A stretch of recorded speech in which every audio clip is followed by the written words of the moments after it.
2 days ago, Donald Trump wished Merry Christmas to everybody, including the radical left scum.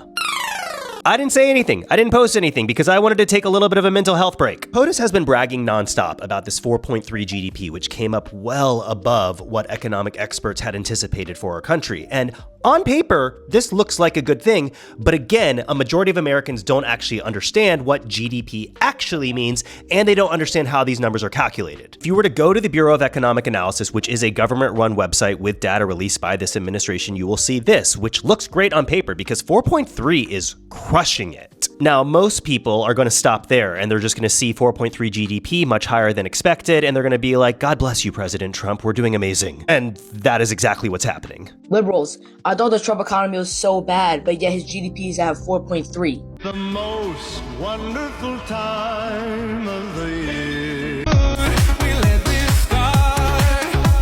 But you gotta look at the actual report from them. The increase in consumer spending reflected increases in both services and goods. Within services, the leading contributors were healthcare and other services. If you're celebrating this, one of the main contributing factors to why the GDP is so high is because healthcare is hella expensive right now. But let's go on.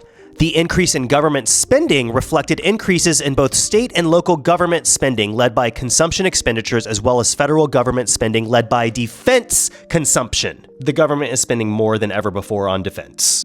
And here's my favorite part. Within other services, the leading contributors to the increase were international travel, based on data from BEA's international transaction accounts. The large increases in Q3 were due to healthcare costs and international travel. Now answer me this. What type of consumer do you think spends a lot of money on international travel? It doesn't seem like everyday Americans, does it? This goes back to a video I posted a couple weeks ago where I talked about the fact that we are in a K-shaped economy, meaning that the richest Americans are getting more rich and they are spending more freely, and the poorest Americans are buckling down and saving because they don't see this high GDP. They don't experience all the benefits of what the president is currently bragging about. If you get on here and you cheer for a 4.3 GDP, you just need to know that you are literally cheering for increased healthcare costs, for increased defense spending, and that rich people are having the time of their lives right now.